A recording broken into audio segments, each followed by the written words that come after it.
শুধুমাত্র একটি বই নয়, এটি অর্থনৈতিক স্বাধীনতার জন্য এক নতুন মানসিকতার বিপ্লব। রবার্ট কিওসাকি ছোটবেলায় হাওয়াইয়ের হিলো, ইউএসএ শহরে বড় হয়েছেন। তিনি ৮ই এপ্রিল ১৯৪৭ সালে হিলো শহরেই জন্মগ্রহণ করেন এবং সেখানেই তার শৈশব কেটেছে। তার দি পোর ড্যাড ছিলেন তার জৈবিক বাবা, একজন শিক্ষিত সরকারি কর্মচারী ও শিক্ষক, আর রিচ ড্যাড ছিলেন তার বন্ধুর বাবা, একজন ব্যবসায়ী যিনি তাকে টাকার খেলা এবং সম্পদের আসল শিক্ষা দিয়েছিলেন। তার জন্মদাতা বাবা ছিলেন একজন উচ্চশিক্ষিত অধ্যাপক, যিনি সবসময় বলতেন, ভালো রেজাল্ট করো, ভালো চাকরি পাবে। কিন্তু জীবনের শেষে তিনি আর্থিকভাবে সংগ্রাম করছিলেন। অন্যদিকে রবার্টের বন্ধুর বাবা মোর ড্যাড বলতেন, টাকা উপার্জন নয়, টাকার নিয়ন্ত্রণ শেখো। এই দুই চিন্তার সংঘর্ষই বইটির মূল শিক্ষা। কখনো ভেবে দেখেছেন কেন কেউ সারা জীবন কঠোর পরিশ্রম করেও গরিব থেকে যায়, আর কেউ মাত্র কয়েক বছরের মধ্যে কোটি টাকার মালিক হয়ে যায়? রবার্ট কিওসাকির জীবনেও এমনই দুই রকমের বাবা ছিলেন। একজন ছিলেন পুওর ড্যাড, শিক্ষিত, চাকরিজীবী, কিন্তু টাকার চিন্তায় বন্দী। অন্যজন ছিলেন রিচ ড্যাড, ব্যবসায়ী, মাঝারি শিক্ষিত, কিন্তু অর্থের খেলা বুঝতেন। এই দুই বাবার শিক্ষা রবার্টকে শিখিয়েছিল, পড়াশোনা করো, চাকরি নাও নয়, বরং টাকাকে তোমার জন্য কাজ করাও, এটাই সত্যিকারের শিক্ষা। অধ্যায় ১, ধনীরা টাকার জন্য কাজ করে না, the rich don't work for money. Robert Kiyosaki তখন মাত্র ৯ বছরের একটি বাচ্চা ছেলে। একদিন স্কুলে তার সহপাঠীরা নতুন নতুন দামি ঘড়ি, সাইকেল ও খেলনা নিয়ে আসে। রবার্ট ও তার বন্ধু মাইক বুঝতে পারে তাদের পরিবারের হাতে এত টাকা নেই। তখন থেকেই তারা ভাবে, আমরাও ধনী হব। দুজনে মিলে একটি পরিকল্পনা করে, খালি টিনের ক্যান, পুরনো প্যাকেট আর বই সংগ্রহ করে রিসাইকেল করে বিক্রি করবে। কিন্তু খুব তাড়াতাড়ি তারা বুঝতে পারে এইভাবে ধনী হওয়া সম্ভব নয়। তখন মাইক বলে, আমার বাবার সাথে কথা বলো, উনি ধনী। এইভাবেই প্রথমবার রবার্ট পরিচিত হয় তার রিচ ড্যাডের সাথে। রিচ ড্যাড ছিলেন এক সফল ব্যবসায়ী, কম শিক্ষিত কিন্তু অত্যন্ত বুদ্ধিমান। অন্যদিকে পুওর ড্যাড ছিলেন একজন হাইলি এডুকেটেড সরকারি কর্মকর্তা, কিন্তু অর্থ নিয়ে বাস্তব জ্ঞান ছিল না।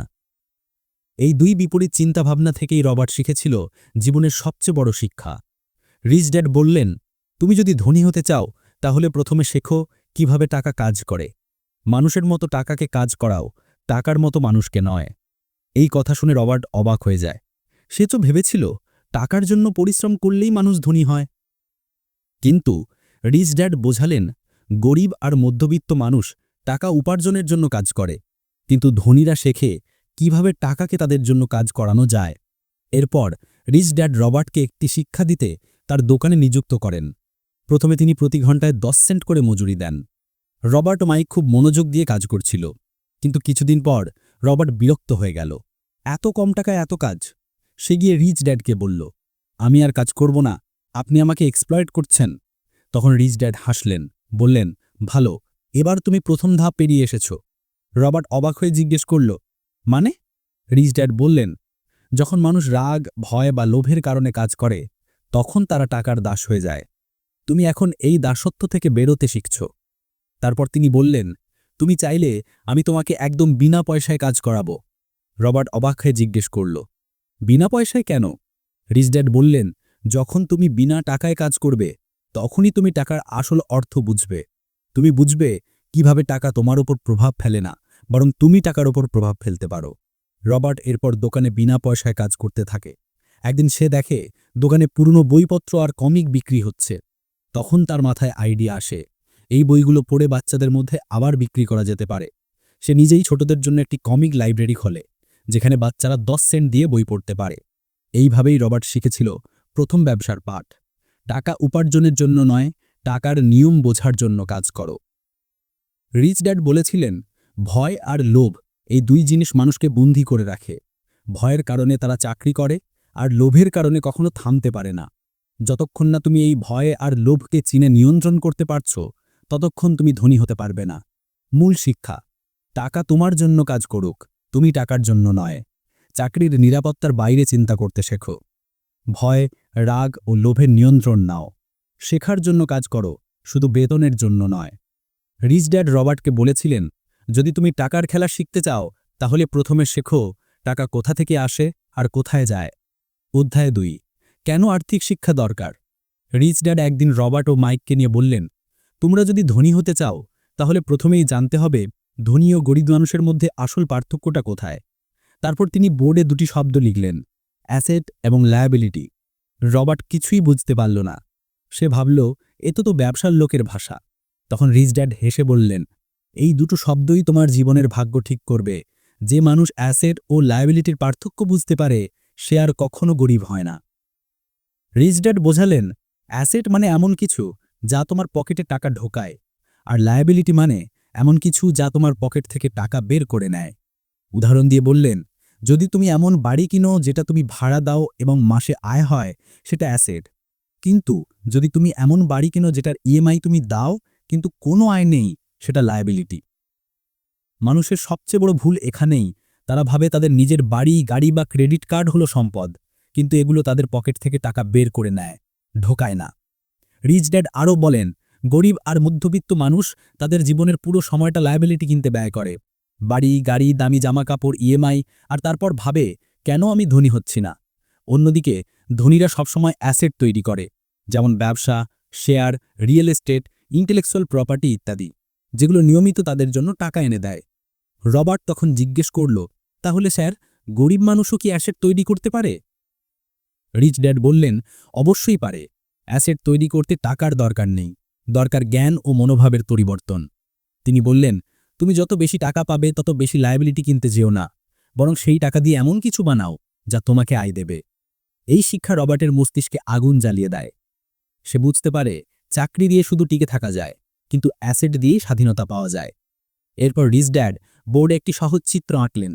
ওপরে লিখলেন ইনকাম, এক্সপেন্স, অ্যাসেট, লায়াবিলিটি, এবং বোঝালেন গরিবদের আয় সরাসরি খরচে চলে যায়, মধ্যবিত্তদের আয় যায় ইএমআই, বিল ও ভোগবিলাসে, কিন্তু ধনীদের আয় যায় অ্যাসেটে, যা আবার নতুন আয় তৈরি করে।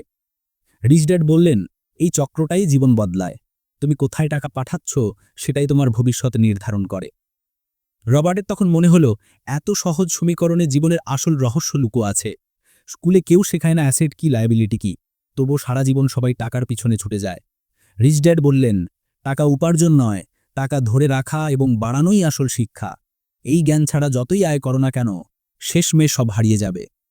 মূল শিক্ষা, অ্যাসেট তোমার পকেটে টাকা ঢোকায়, লায়াবিলিটি টাকা বের করে নেয়। বাড়ি গাড়ি নয়, তোমার আসল সম্পদ হলো তোমার ফিনান্সিয়াল ইন্টেলিজেন্স।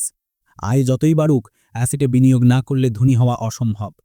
ফিনান্সিয়াল লিটারেসি হলো জীবনের সবচেয়ে গুরুত্বপূর্ণ বিষয়, যা স্কুলে শেখানো হয় না, কিন্তু শেখা উচিত। রিচ ড্যাড এবার রবার্টকে বললেন, এখন তুমি জানো অ্যাসেট কি, লায়াবিলিটি কি, কিন্তু জানো কি বেশিরভাগ মানুষ জানার পরেও কেন টাকার খেলায় হেরে যায়? অধ্যায় ৩, নিজের ব্যবসা নিয়ে ভাবো, mind your own business. Robert তখন তরুণ বয়সে প্রবেশ করেছে। সে দেখছিল চারপাশে সবাই ব্যস্ত, কেউ চাকরিতে, কেউ লোন শোধে, কেউ ট্যাক্স নিয়ে চিন্তায়। সবাই বলছে, আমি কাজ করছি, আমার একটা ভালো চাকরি আছে, আমি সুরক্ষিত। কিন্তু রিচ ড্যাড বললেন, রবার্ট, তুমি অন্যের ব্যবসা নয়, নিজের ব্যবসা নিয়ে ভাবো। চাকরি করো, কিন্তু মনে রেখো তুমি অন্যের স্বপ্ন পূরণে কাজ করছো, নিজের নয়। একদিন রিচ ড্যাড বোর্ডে দুটি শব্দ লিখলেন, বিজনেস ওনার এবং এমপ্লয়ি। তারপর বললেন, এমপ্লয়ি নিজের সময় বিক্রি করে টাকার বিনিময়ে, আর বিজনেস ওনার নিজের সময়, আইডিয়া ও অ্যাসেট ব্যবহার করে অন্যদের থেকে আয় তৈরি করে। রবার্ট অবাক হয়ে জিজ্ঞেস করল, তাহলে কি চাকরি খারাপ কিছু? রিচ ড্যাড বললেন, না, চাকরি খারাপ নয়, কিন্তু চাকরিকে চূড়ান্ত লক্ষ্য বানানোই ভুল। তুমি যতদিন অন্যের ব্যবসায় কাজ করবে ততদিন তোমার স্বাধীনতা অন্যের হাতে থাকবে। রিচ ড্যাড শেখালেন, তুমি চাকরি করো বা ব্যবসা করো তাতে সমস্যা নেই, কিন্তু নিজের অ্যাসেট কলম তৈরি করতে কখনো থেমো না।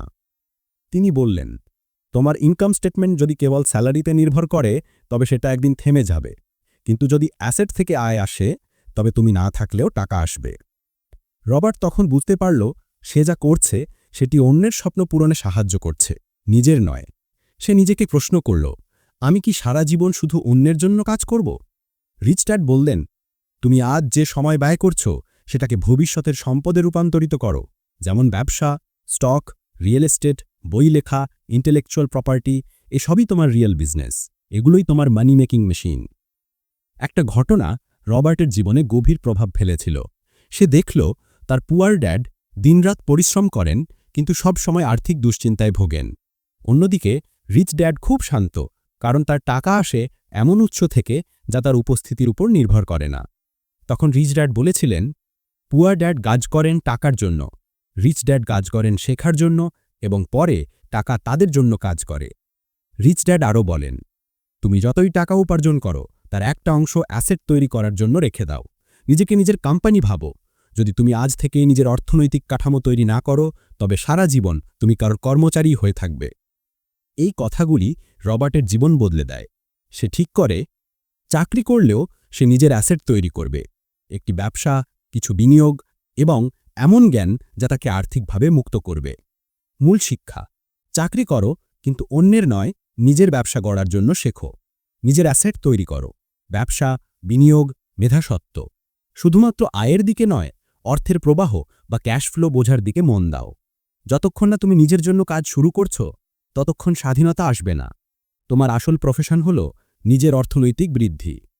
রিচ ড্যাড এবার রবার্টকে একদিন বললেন, তুমি এখন জানো নিজের ব্যবসা কিভাবে গড়া যায়, কিন্তু তুমি কি জানো ধনীরা কিভাবে সরকারের নিয়ম ও ট্যাক্স ব্যবস্থাকে নিজেদের পক্ষে কাজে লাগায়? অধ্যায় 4, ট্যাক্সের ইতিহাস ও কর্পোরেশনের শক্তি, the history of taxes and the power of corporations. একদিন রিচ ড্যাড রবার্টকে নিয়ে ব্যাংকে গেলেন। রবার্ট তখন কেবল অ্যাসেট আর লায়াবিলিটির পার্থক্য বুঝতে শিখছে। কিন্তু আজ রিচ ড্যাড তাকে শেখাতে চাইলেন টাকার এমন এক দিক যা সাধারণ মানুষ কখনো জানে না, ট্যাক্স ও কোম্পানির খেলা। রিচ ড্যাড বললেন, রবার্ট, তুমি কি জানো ট্যাক্স আসলে কেন তৈরি হয়েছিল? রবার্ট বলল, গরিবদের সাহায্যের জন্য, তাই না? রিচ ড্যাড হেসে বললেন, এটাই তো সবচেয়ে বড় ভুল ধারণা। তিনি ব্যাখ্যা করলেন, প্রথমে ট্যাক্স শুধু ধনীদের জন্যই তৈরি হয়েছিল, যাতে সরকার তাদের অতিরিক্ত সম্পদ থেকে একটা অংশ নিতে পারে। কিন্তু পরে গরিব ও মধ্যবিত্ত শ্রেণী সরকারকে সমর্থন করে বলল, হ্যাঁ, ধনীদের বেশি ট্যাক্স দিতে হবে। ফলাফল, সময়ের সাথে সাথে করের বোঝা আস্তে আস্তে তাদের দিকেই চলে আসে। আজ গরিব ও মধ্যবিত্তরা তাদের আয়ের বড় অংশ সরকারকে ট্যাক্স হিসেবে দেয়, আর ধনীরা আইনি জ্ঞান ও কর্পোরেট ব্যবস্থার মাধ্যমে সেই বোঝা কমিয়ে নেয়। রিচ ড্যাড বোর্ডে একটি সরল চিত্র আঁকলেন। Employee arrow earn, arrow tax, arrow spend, corporation arrow earn, arrow spend, arrow tax. তারপর তিনি বললেন, দেখো পার্থক্যটা কি। একজন সাধারণ মানুষ প্রথমে আয় করে, তারপর ট্যাক্স দেয়, তারপর বাকি টাকা দিয়ে খরচ চালায়। কিন্তু ধনীরা কোম্পানি তৈরি করে, তারা প্রথমে আয় করে, তারপর ব্যবসার নামে ব্যয় দেখায় এবং শেষে যা বাকি থাকে তার ওপর ট্যাক্স দেয়। রিচ ড্যাড বললেন, এটাই কর্পোরেশনের শক্তি। কোম্পানি তোমার অদৃশ্য ঢাল। তুমি আইনের মধ্যে থেকেই ট্যাক্স কমাতে পারো, বিনিয়োগ বাড়াতে পারো এবং নিজের সম্পদ সুরক্ষিত রাখতে পারো। রবার্ট কৌতূহলী হয়ে জিজ্ঞেস করল, তাহলে কি এটা ট্যাক্স ফাঁকি দেওয়ার মতো কিছু? রিচ ড্যাড সঙ্গে সঙ্গে বললেন, না, এটা ফাঁকি নয়, এটা বুদ্ধি। ট্যাক্স ফাঁকি দেওয়া অবৈধ, কিন্তু ট্যাক্স বাঁচানোর পথ খোঁজা বুদ্ধিমানের কাজ। তিনি বললেন, ধনীরা আইন শেখে, গরিবরা ভয় পায়। যে ভয় পায় সে হারে, যে শেখে সে জেতে। রিচ ড্যাড আরও একটি উদাহরণ দিলেন, যখন তুমি চাকরি করো তখন তুমি কর্পোরেশনের জন্য কাজ করছো। তুমি কোম্পানির জন্য টাকা বানাও, সরকারকে ট্যাক্স দাও, আর শেষে তোমার হাতে যা বাকি থাকে তাই নিয়ে তুমি বাঁচো। কিন্তু যখন তুমি নিজেই একটি কোম্পানি তৈরি করো, তখন তুমি নিজের জন্য, নিজের ভবিষ্যতের জন্য কাজ করছো। রবার্ট তখন বুঝতে পারল, ধনীরা টাকার খেলা জেতে শুধু এজন্য নয় যে তাদের বেশি টাকা আছে, বরং এজন্য যে তারা নিয়মগুলো জানে। রিচ ড্যাড বললেন, এই পৃথিবীতে দুই ধরনের মানুষ আছে, যারা আইনকে ভয় পায় আর যারা আইনকে শেখে এবং নিজের পক্ষে ব্যবহার করে। শেষে রিচ ড্যাড তাকে বললেন, তুমি ধনী হতে চাও? তাহলে প্রথমে শেখো কিভাবে ট্যাক্স ও কর্পোরেশন তোমার জন্য কাজ করতে পারে। কারণ ধনীরা কর্পোরেট সিস্টেমের ভিতরে থেকে নিজেদের রক্ষা করে, আর সাধারণ মানুষ সেই সিস্টেমের বাইরেই থেকে সারা জীবন কষ্ট পায়। রবার্টের মনে সেই দিন থেকে একটা নতুন আগুন জ্বলে উঠল। আমি টাকার খেলার নিয়ম শিখব, যাতে আইন আমাকে ভয় না দেখায়, বরং আমি আইনকে ব্যবহার করি। মূল শিক্ষা: ট্যাক্স প্রথমে ধনীদের জন্য তৈরি হয়েছিল, কিন্তু শেষে মধ্যবিত্তদের কাঁধে এসে পড়ছে। কর্পোরেশন ধনীদের আইনি ঢাল হিসেবে কাজ করে। ধনীরা প্রথমে ব্যয় করে, পরে ট্যাক্স দেয়। গরিবরা প্রথমে ট্যাক্স দেয়, তারপর বাঁচে। আইনকে ভয় না পেয়ে আইন শেখো ও নিজের পক্ষে ব্যবহার করো। টাকা উপার্জনে নয়, টাকাকে স্মার্টলি পরিচালনা করাই আসল শিক্ষা। রিচ ড্যাড রবার্টকে শেষমেশ বললেন, তুমি এখন জানো আইন ও কোম্পানির শক্তি কিভাবে ধনীদের সুরক্ষা দেয়, কিন্তু তুমি কি জানো ধনীরা কিভাবে অর্থের প্রবাহ ক্যাশফ্লো নিয়ন্ত্রণ করে এবং টাকা কোথায় কাজ করবে তা নিজেরাই ঠিক করে। অধ্যায় ৫ ধনীরা টাকা সৃষ্টি করে, দ্য রিচ ইনভেন্ট মানি। এই অধ্যায়ে রবার্ট কিওসাকি আমাদের শেখান ধনীরা সুযোগের জন্য অপেক্ষা করে না, তারা সুযোগ তৈরি করে। তিনি বলেন টাকা আসলে কেবল একটি ধারণা, আইডিয়া। ধনী মানুষরা জানে কিভাবে চিন্তা ও জ্ঞানকে কাজে লাগিয়ে টাকা তৈরি করতে হয়। অন্যদিকে গরিব ও মধ্যবিত্ত শ্রেণী সারা জীবন টাকার জন্য কাজ করে, কিন্তু ধনীরা টাকা তাদের জন্য কাজ করায়। একদিন রবার্টের রিচ ড্যাড তাকে বলেছিলেন, রবার্ট, তোমার সামনে প্রতিদিনই হাজারো সুযোগ আসে, কিন্তু যারা সুযোগ চিনতে শেখে না তারা কখনোই ধনী হতে পারে না। রবার্ট বুঝলেন টাকা উপার্জনের জন্য শুধু কঠোর পরিশ্রম নয়, বরং সৃজনশীল চিন্তা ও আর্থিক জ্ঞান থাকা জরুরি। ধনীরা কিভাবে টাকা তৈরি করে? রবার্ট দেখেছেন ধনীরা নতুন ব্যবসার সুযোগ, রিয়েল এস্টেট বা স্টক মার্কেটে এমন জায়গায় বিনিয়োগ করে যেখানে অন্যেরা ঝুঁকি দেখে, ধনীরা দেখে সম্ভাবনা। তারা জানে ঝুঁকি মানে ক্ষতি নয়, বরং সঠিক শিক্ষা ছাড়া সিদ্ধান্ত নেওয়া মানেই ঝুঁকি। ধনীরা নিজেদের শিক্ষা ও অভিজ্ঞতার মাধ্যমে ঝুঁকিকে সুযোগে রূপান্তর করে। বাস্তব উদাহরণ, রবার্ট একবার একটি পুরনো বাড়ি কিনে সামান্য রিনোভেশন করে সেটি অনেক বেশি দামে বিক্রি করেন।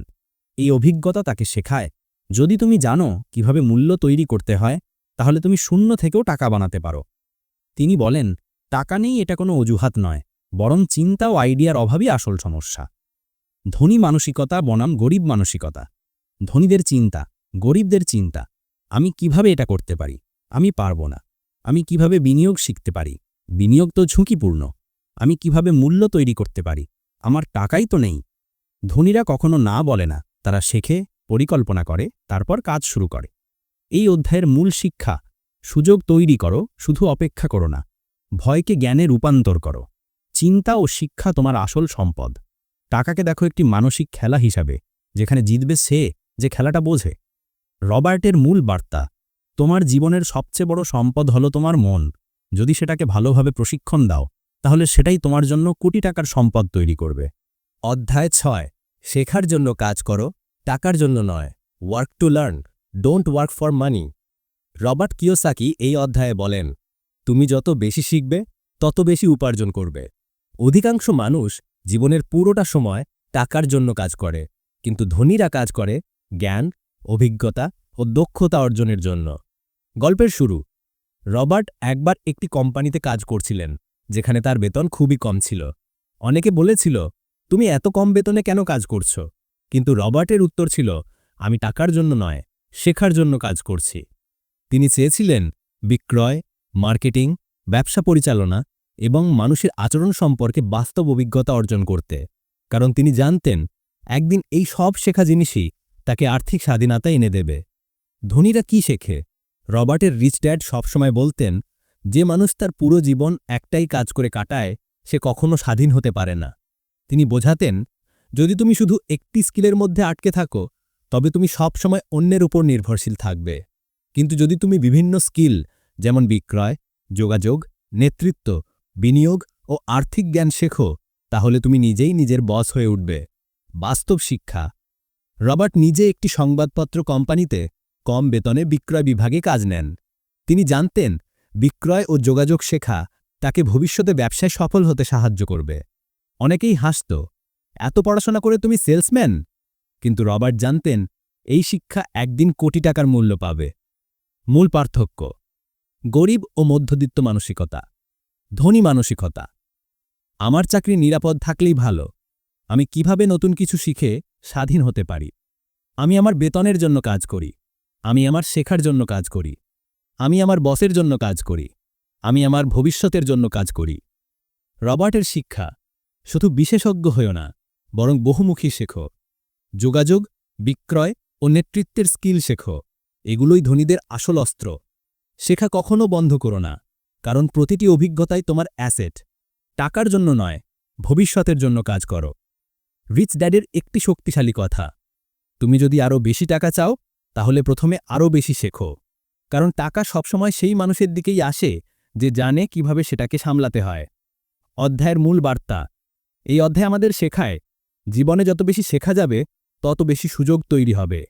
তোমার শিক্ষা, অভিজ্ঞতা ও মানসিকতা এগুলোই তোমার আসল সম্পদ। যদি শেখাই সফলতার চাবি হয়, তবে কেন অনেক শিক্ষিত মানুষও টাকার অভাবে কষ্ট পায়?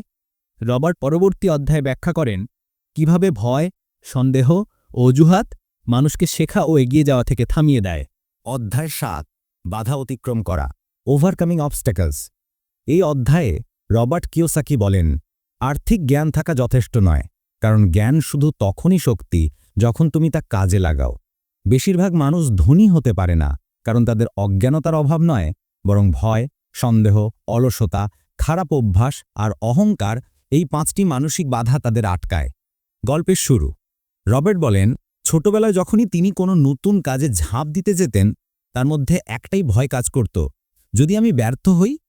তখন রিচ ড্যাড বলতেন, রবার্ট, ব্যর্থতা কোনো সমস্যা নয়, সমস্যা হলো তুমি ব্যর্থতা থেকে শেখার আগেই হার মেনে নাও। ধনীরা ব্যর্থতাকে শেখার সুযোগ হিসেবে দেখে, কিন্তু গরিব ও মধ্যবিত্ত ব্যর্থতাকে শেষের বিন্দু মনে করে থেমে যায়। প্রথম বাধা, ভয়। ভয়ের কারণে মানুষ বিনিয়োগ করে না, ঝুঁকি নিতে চায় না আর নিজের স্বপ্নকে ছোট করে ফেলে। রিচ ড্যাড বলতেন, ভয়কে অতিক্রম করতে একটাই উপায় আছে, কাজ শুরু করা। ভয়কে শেখার অংশ হিসেবে নাও। দ্বিতীয় বাধা, সন্দেহ। যখন তুমি কিছু বড় করতে চাও, তোমার চারপাশে মানুষ বলবে, এটা অসম্ভব, এটা ব্যর্থ হবে, তুমি এটা পারবে না। এই সন্দেহই তোমার আত্মবিশ্বাস ধ্বংস করে দেয়। ধনীরা শিখেছে, অন্যদের সন্দেহ শোনো, কিন্তু নিজের বিশ্বাসে কাজ করো। তৃতীয় বাধা, অলসতা। রবার্ট বলেন, অনেকে ব্যস্ততার আড়ালে অলসতা লুকিয়ে রাখে। তারা বলে, সময় নেই, কিন্তু আসলে ভয় পায় কিছু নতুন শেখার। রিচ ড্যাড বলতেন, তুমি যদি নিজের জীবনের নিয়ন্ত্রণ না নাও, তাহলে অন্য কেউ তোমার জীবন চালাবে। চতুর্থ বাধা, খারাপ অভ্যাস। অভ্যাসী মানুষের ভবিষ্যৎ নির্ধারণ করে। অনেকে টাকা পেলেই খরচ করে ফেলে, সঞ্চয় বা বিনিয়োগের অভ্যাস গড়ে তোলে না। ধনীরা জানে, প্রথমে নিজেকে পেমেন্ট দাও, মানে নিজের ভবিষ্যতের জন্য আগে বিনিয়োগ করো, তারপর অন্য খরচ করো। পঞ্চম বাধা, অহংকার। অহংকার আসে যখন আমরা ভাবি, আমি সব জানি, আমাকে কেউ শেখাতে পারবে না। এই মানসিকতা মানুষকে শেখা থেকে দূরে সরিয়ে দেয়। রিচ ড্যাডের মতে, যখন তুমি শেখা বন্ধ করো, তখনই তুমি হারতে শুরু করো। রবার্টের শিক্ষা। রবার্ট বলেন, আমার রিচ ড্যাড কখনো আমাকে বলতেন না ধনী হওয়া সহজ। তিনি বলতেন, এটা একটা মেন্টাল গেম, যে তার ভয়, সন্দেহ আর অহংকারকে নিয়ন্ত্রণ করতে পারে, সেই জেতে। এই অধ্যায়ের মূল বার্তা, ব্যর্থতাকে ভয় নয়, শিক্ষক হিসেবে গ্রহণ করো। নিজের সন্দেহকে যুক্তিতে পরিণত করো। সময়ের অভাব নয়, অগ্রাধিকারের অভাবই আসল সমস্যা। নিজের অভ্যাস বদলাও, নিজের ভবিষ্যৎ বদলে যাবে। শেখা থামিও না, কারণ শেখা মানেই উন্নতি। রিচ ড্যাডের একটি শক্তিশালী উক্তি, ধনীরা ব্যর্থতা থেকে শেখে, গরিবরা ব্যর্থতা থেকে ভার পায়। পার্থক্য এখানেই। তুমি আজ যে পথে হাঁটছ, তা কি তোমাকে অর্থনৈতিক স্বাধীনতার দিকে নিয়ে যাচ্ছে, নাকি সারা জীবন একই দৌড়ে আটকে রাখছে? কমেন্টে লিখে বলো, তুমি আজ থেকে রিচ ড্যাডের পথে হাঁটবে না পুয়ার ড্যাডের।